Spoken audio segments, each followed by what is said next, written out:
Hello and welcome to lecture series on the course Calculus of One Variable. In this lecture we will discuss nested interval theorem. So let us see what does the statement that we have for the nested interval theorem. So it talks about the closed and bounded interval. So suppose I have a sequence of closed and bounded interval. So let Jn be this sequence an comma bn, closed interval an comma bn, be intervals in R for each n varying over the natural number. So this is in fact if I consider the set of such Jn, then it's a family of set indexed by the set of natural number, such that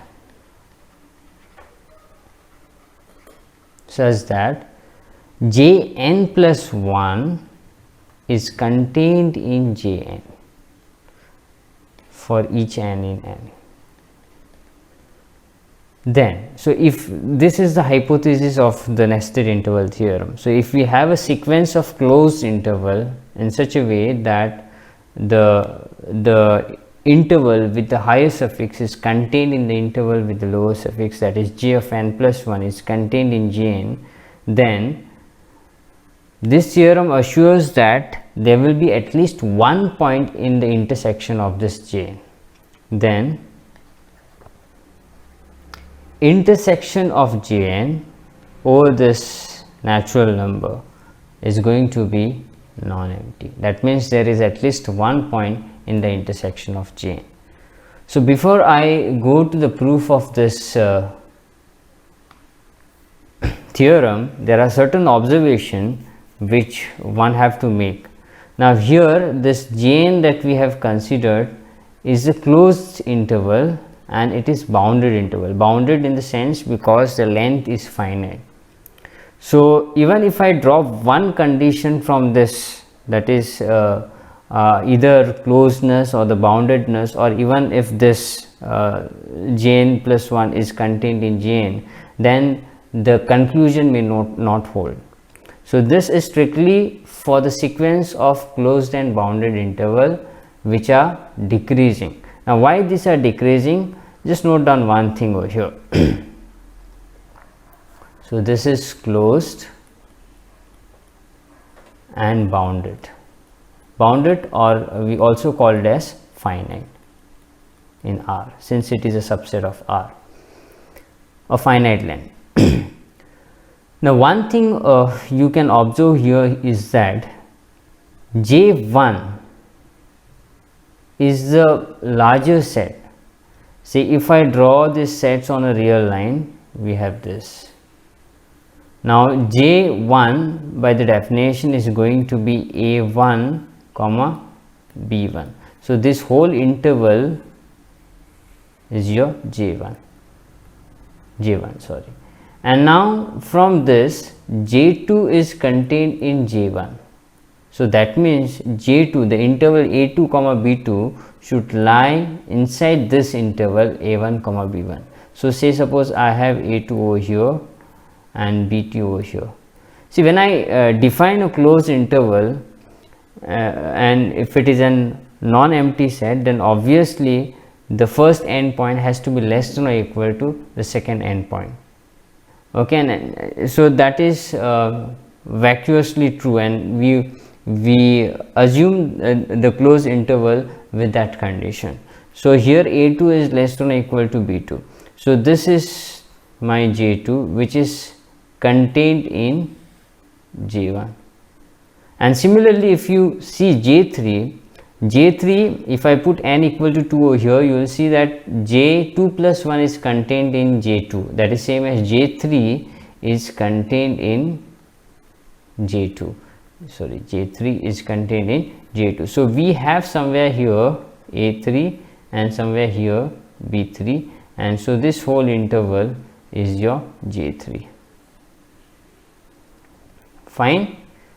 And so it goes on. You will have A4 here, you will have B4 here, and inside that there will be A5, B5. So now J4 will be contained in J3, which is contained in J2, which is contained in J1, and this goes on. So ultimately what you see is that the first set is the bigger set which contains all the other intervals. Okay, and the reason why it is called as the nested, because of this such kind of sequence of closed interval is called as the nested. It forms a nest. Okay, so the larger set, the first set is the largest set, the second set is contained in the first set, the third set is again contained in the second set, and it goes on. So it shrinks towards the center. Okay, and so this kind of set is called as the nested sequence, and therefore the term we used as the nested interval theorem or the nested interval property for this theorem. Fine. So this is what one could observe, and so from here now what we have seen is that J1 is the largest set, J2 is contained in J1, in other words J1 contains J2 and J2 contains J3, J3 contains J4, J4 contains J5, and this goes on. So what one can observe is that if we have two natural number, if k is a natural number which is greater than n, then what one could observe, that Jn will be actually the bigger set than Jk. So in that case you will have Jk will be contained in Jn. So this is one observation that you can very easily make, because if k and n are natural number, between k and n there will be many natural number. So we can write down its sequence. So suppose I take k to be equal to say n1 and n to be equal to say nk, and in between that there will be a finite number. So for each of this we can form this set, and ultimately you will see that Jk will be contained in Jn, right? So this is the idea. I mean, this is one observation that one can make. And the another thing, as I said, very important, if you drop any of these three conditions, that is being openness, being closeness, and being this nested property of the interval, then this conclusion may not hold. So only when when we have a sequence, nested sequence, which is closed and bounded, then only you can assure that its intersection will never be empty. So let's try to produce the proof for this. So proof for this. So basically what you have to show is that there is at least one point in this intersection. Now you know what is this intersection of Jn. This intersection is taken over, this is an arbitrary intersection that is taken over the index set n. So using that definition, what I'll do is that will be producing an element which lies in intersection of Jn. In other words, we will be producing an element which lies in all Jn. So so to prove that, the proof is a bit constructive. So what we will do is that we will construct a set which is bounded above and which is non-empty, and what we will prove is that it's going to have a supremum, and that supremum which we are going to produce, we will claim that that is the required element in the intersection of Jn. So how do we do that? So one thing here you can see that if I take the endpoints of each Jn, so each Jn is of the form an, bn, so their endpoints will be a1, a2, a3. I mean the left endpoints will be a1, a2, a3, and this goes on, and the right endpoints will be b1, b2, b3, and it goes on. So what I'll do is that, in fact you can do in another way also. What I'll do is that I'll consider the set of all left endpoints of this Jn. Now if I consider the left endpoints of Jn, obviously it has an upper bound. In fact all these right endpoints will act as an upper bound for this set, and it's going to be a non-empty set because we have at least J1, right? So a1 at least belongs in that set, so it's a non-empty and it's a set which has an upper bound, and therefore by LUB property or by order completeness of R, we will produce a supremum in R, and that supremum of that particular set is going to be in the intersection. So this is one way. Now you can also use the greatest lower bound property also, which we can formulate from the LUB property. That's also considered as order completeness in R. In that case, you consider this set. You may consider this set, the set of all right end points of this intervals. Now this right end points is non-empty. That's the first thing, and it's always going to have a lower bound. In fact, all those left end points is going to form a lower bound for this set, and so one can very easily observe that. But and so by greatest lower bound property, it's going to have an infimum. So infimum is going to lie somewhere here, and you can prove that infimum is the required element in the intersection of Jn. So let us so we would stick to the left end points, and we would prove it using LUB property. So let us construct a proof for this. So let A be the set of all left endpoints of J. So that means for each Jn we are considering the endpoints. So mathematically I can write down this A as set of all real number such that this A is equal to, see, all the left endpoints are either A1, A2, A3 and it goes on. So this A will be either equal to A1, A2, A3 and it goes on. So A will be equal to An for some n in N. So this is how mathematically we can write down the set of all left endpoints of Jn.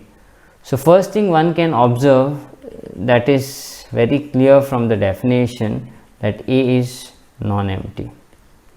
Now second, we would show that this set A has an upper bound. In fact, we will prove that each of these Bi's are upper bound for this set. In fact, that is not required to show that it has an upper bound, but we are going to use that fact further. So that's why I'm going to show that each of this Bi is going to be an upper bound for this set. When I say Bi, B suffix I is varying over the natural number. See, the notation does not make a big difference in mathematics. It's just a language to convey the meaning of what we want to say. So I'll show that for each k in n, I just changed the variable, bk, that means every right end point is an upper bound for A or for A. So that is what we need to exactly prove, is that each of this An will be less than or equal to each of this Bk, where n and k is varying over the natural number, both this n. In fact, this is true for each n and k. Why each k? Because we are showing that each of this b1, b2 till, for each natural number, it forms a upper bound for the set for this set A. Okay, so now how do we do this? So I'll consider any n and k as a natural number, and for that I'm going to show that this will always hold. So that I would be discussing in two cases, because by law of trichotomy n can be either equal to k or n can be strictly less than k and n is greater than k, and in all these three cases I have to show that this holds, that is An will always be less or equal to Bk. So I would take this only two cases. Equality I would include in any of this two equality, strictly inequality. So so what I'll do, let k and n be any natural number. So we discussed this in two cases. Case 1 is that when k is less than or equal to n. So when k is less than or equal to n, as per observation, Jn has to be a subset of Jk, because n is greater than or equal to k. So J suffix bigger element will always be contained in J suffix smaller element. So that is, what is this Jn? By definition is the closed interval an comma bn is contained in ak comma bk. Okay, don't forget this task. You have to show that an is less than or equal to bk for each, for this n and k which you have chosen arbitrary. Now let us draw the picture what exactly we have, so that is going to help us to, in fact we have seen this in the previous class. Whenever we have a comma b is contained in c comma d, then a will be less than or equal to c, which will be less than or equal to d, which will less than equal to b. So in this case, so again I will show you through pictures. So you have an comma bn contained in ak comma bk. So ak comma bk is the largest closed interval, is the larger closed interval than an comma bn. So an bn will lie somewhere here, and so we have this. Always assume whenever we have a closed interval a comma b, we assume without loss of generality that this a is less than or equal to b. Otherwise the set is not going to have any meaning. Okay. Yeah. So here you can observe that ak is less than or equal to an as we expect. So I think while saying the statement a comma b is contained in c comma d, I made a slight mistake. C has to be less than or equal to a, which is less than or equal to b, which is less than or equal to d. So that is, see, through a diagram it is very clear, ak is less than or equal to an, which is less than or equal to bn, which is less than or equal to bk. But we just want to show that ak is less than or equal to bk. So from, an is less than or equal to bk. So from here it is very much clear. So this implies that an is less than or equal to bk. So in this case we have shown that each of this bk is an upper bound for the set A. So now we should also succeed in showing in other case also that each of this bk is an upper bound for the set A. So that is case 2. I think in the previous case, let me check whether I have included the equality. Yes. So here I will take k, the complementary of the other part, k strictly greater than n. So when k is strictly greater than n, so that is n is lesser, so that means n is going to be the bigger set. So that is, we are going to have jk is strictly contained in Jn. So in fact it is going to be a proper subset, but for the simplicity we would stick to subset. Okay, so jk is going to be contained in Jn. Okay, so that is same as, by definition, ak closed interval ak comma bk is contained in closed interval an comma bn. And if I draw the picture over here, we have exactly this.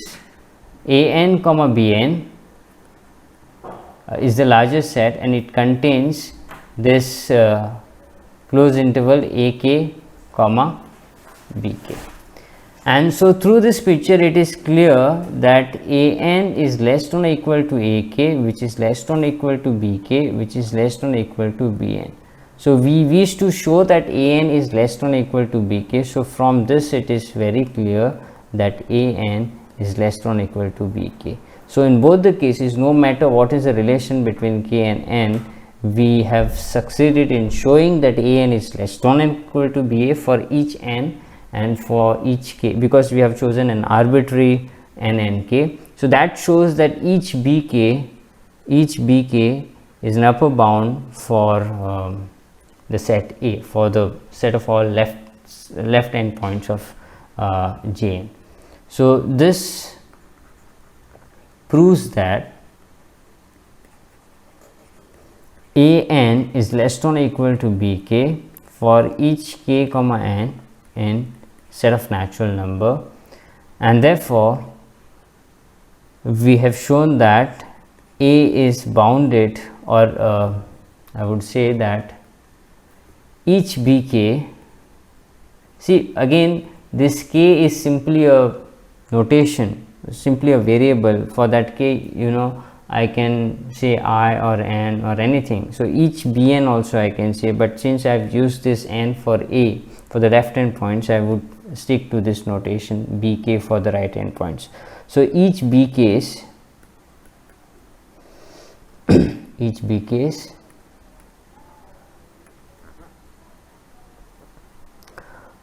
are an upper bound for a.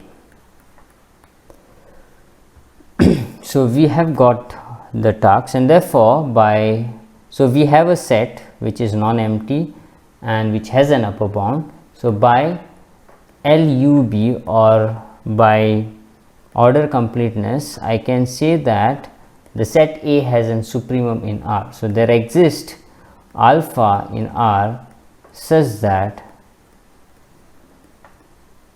alpha acts as a supremum of A.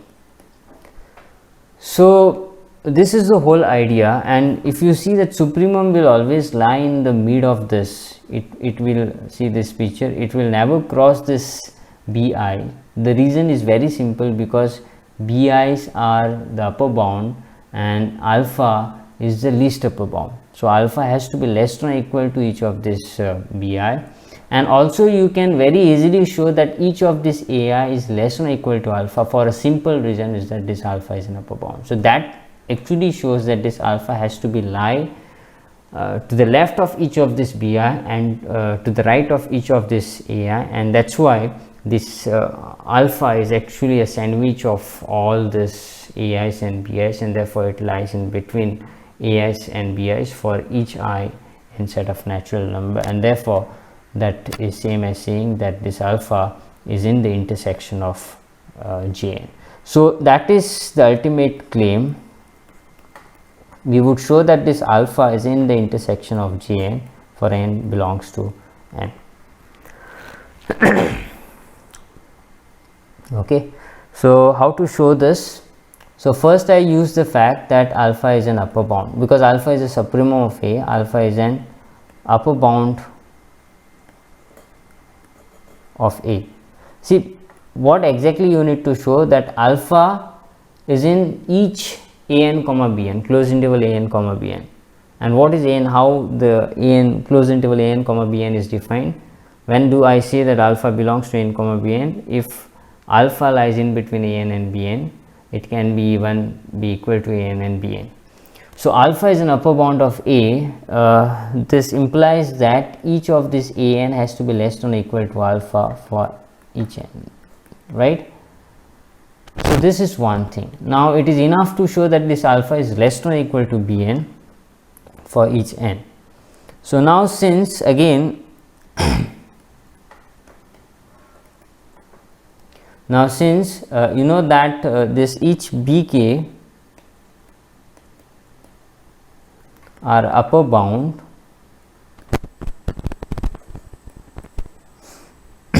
alpha upper bound of A, and alpha is the least upper bound.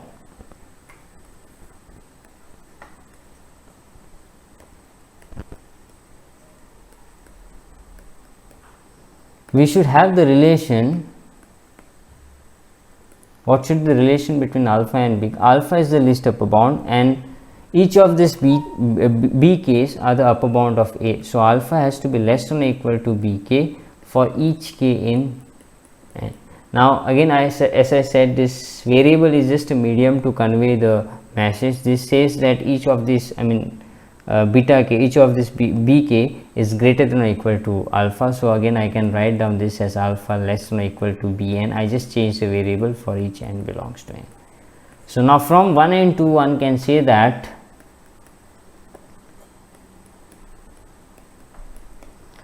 alpha is less than or equal to bn and greater than or equal to an for each n belongs to n.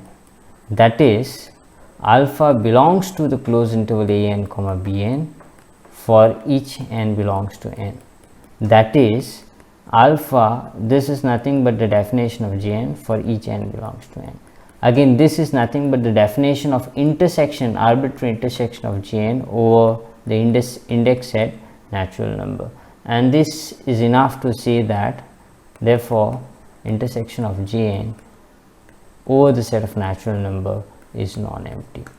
So that's what this theorem says. So if we have a nested intervals, if we have a closed and bounded nested intervals, a sequence of the nested intervals, then this theorem assures that there will be at least one point in the intersection. And if one of the condition from these three conditions satisfy, then the conclusion may not hold. I am saying may not hold. So in general, the statement will not be true. So let us see some examples of sequences of intervals which are satisfying the hypothesis and which are also not satisfying the hypothesis of nested interval theorem.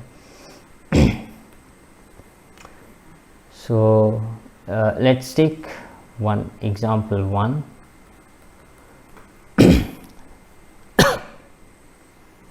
Let A be less than or equal to B.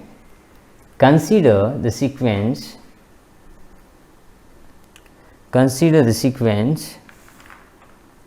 A minus 1 by n comma B minus 1 by n. I will take this as J for each n belongs to n. Okay.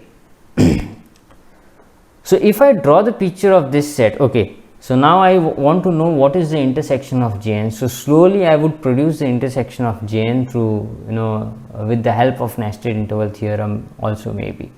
So you have this.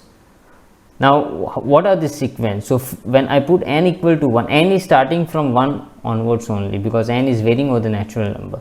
So when I put n equal to 1, I get J1 to be A minus 1, B minus 1. We know that A is less than or equal to B, so A minus 1 will also be less than or equal to B minus 1. So I placed A minus 1 to the left of B minus 1. So we have this. And if I put n equal to 2, then I will have A minus 1 by 2. A minus 1 by 2 is actually slightly bigger than A minus 1 by 1. So you will have A minus 1 by 2 here and B minus 1 by 2 over here. So this is the first interval J1. This is the second interval J2. And similarly, you will have J3, that is A minus 1 by 3 and B minus 1 by 3. And this goes on, this goes on, this goes on. Okay, now one thing you observe, so that means and also you note that this Jn is closed and bounded interval, and also you observe that Jn plus 1 is contained in Jn.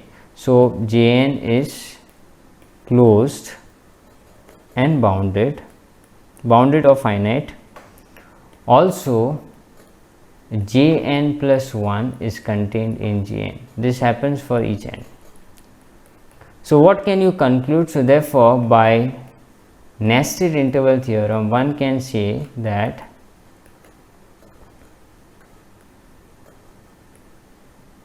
intersection of Jn is non-empty. So this you came to know, but what if you want to know what exactly is their intersection?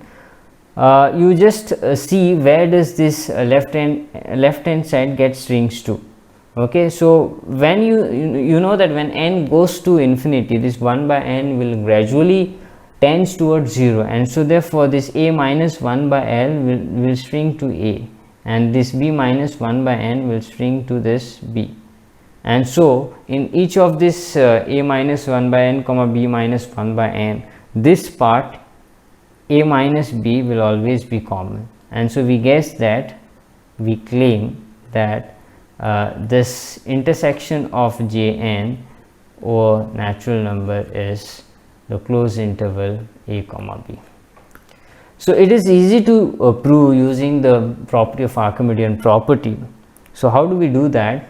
We show that this is a subset of this and this is a subset of this. So let x belongs to intersection of Jn, where n is varying over the natural number. So this says that x, by the definition of intersection over the index set n, this implies that x is in each Jn.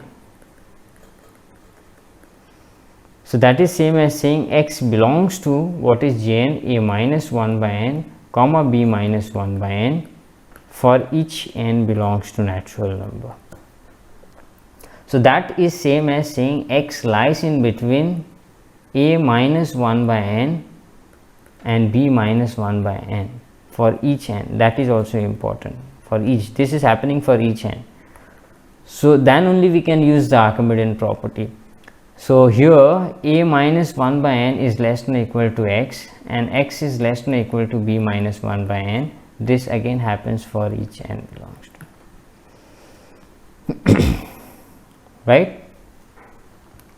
So basically now you can say that a is less than or equal to x plus 1 by n, and here I want to write down this again in the same form. So I can write down this as,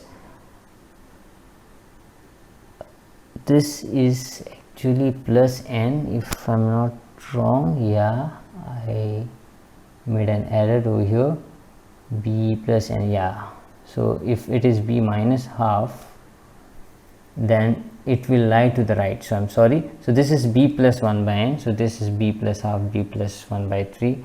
And so b plus 1 by n will get shrinks to b. So this is b plus 1 by n, sorry for that, b plus 1 by b plus 1. So b plus half will lie to the left, b minus 1 by n will lie to the right, because b minus half will lie to the right of b minus 1. So that was wrong. So just look at this construction. It is b plus 1 by n to the right hand side. So b plus 1, b plus half, the point will come here, b plus 1 by 3, and this goes on. So that's a correction to the diagram which we have made. So this is b plus 1 by n, b plus and b plus. So this is same as x is less than or equal to b plus 1 by n. I will keep this as it is for each n belongs to n. Now using Archimedes, this is happening for, you just consider this both the statement for each n belongs to n. So by using Archimedean property, you can very easily show that if this is true for each n belongs to n, a has to be less than or equal to x. That's the only possibility that you can have. And again, if again this x is less than or equal to b plus 1 by n for each n belongs to n, then x has to be less than or equal to b. And this proves that a is less than or equal to x, which is less than or equal to b. So this proves that x belongs to the closed interval a comma b. So please make a note of correction, and so make the changes in the rest of the part. So this proves that, therefore we have proved one way, that is intersection of Jn is contained in a comma b. Now we need to show that, this a comma b is a subset of intersection of Jn. So I'll start with any points in the closed interval a comma b. Let y belongs to the closed interval a comma b. Then by definition y lies in between a and b. So that is same as writing a is less than or equal to y and b is less than or equal to, y is less than or equal to b.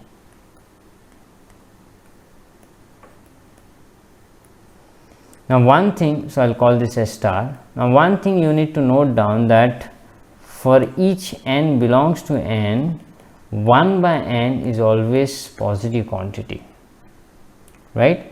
And therefore what will happen is that a will be less than or equal to y. When I add a positive quantity to this, it's going to be strictly greater than the previous quantity. So we have that a is strictly less than y plus 1 by n. So in fact when it is strictly less than, I can call this as less than or equal to. Okay, so similarly here also I can say that y is less than or equal to b. Okay, by the way, yeah, that's fine, b plus 1 by n, and therefore we have a is less than y plus 1 by n, and y is less than b plus 1 by n. I'll keep this term as it is. I'll make the changes over here so that we get a is something less than or equal to y. So a minus 1 by n is less than y, and what is that, y minus b is less than or equal to, okay, this you don't have to change, y is less than or equal to b plus 1 by n. This is true for each n, because we know that for each n 1 by n is strictly greater than 0. So in fact we have a strictly inequality, but even if we have a strictly we can include that point, because we are talking about less than or equal to. So this is same as saying y belongs to a minus 1 by n comma b plus 1 by n for each n in n, and therefore you say that y belongs to intersection of this Jn, where n varies over the, by the definition. And this proves that closed interval a comma b is contained in intersection of Jn and varies over the natural number, and this is 2. So using 1 and 2, from 1 and 2 one can say that closed interval a comma b is equal to intersection of Jn. Now one more example I would like to take over here is that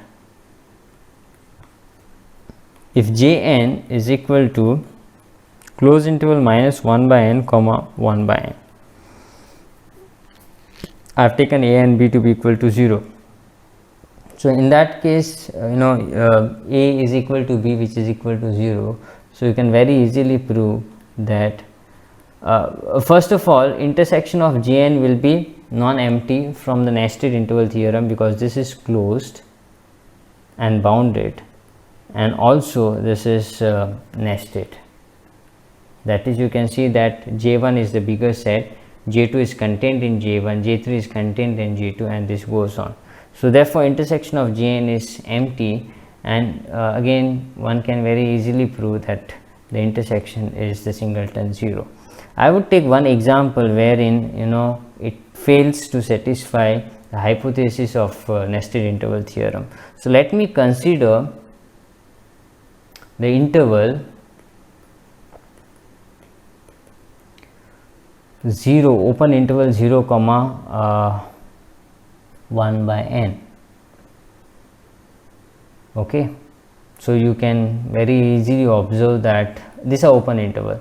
So the first interval J1 will be 0 comma 1, second interval will be 0 comma 1 by 2, 0 comma 1 by 3, and this goes on. So here also you can very easily observe that this Jn's are nested. You can see that J2 is contained in J1 and J2 contains J3, and this goes on.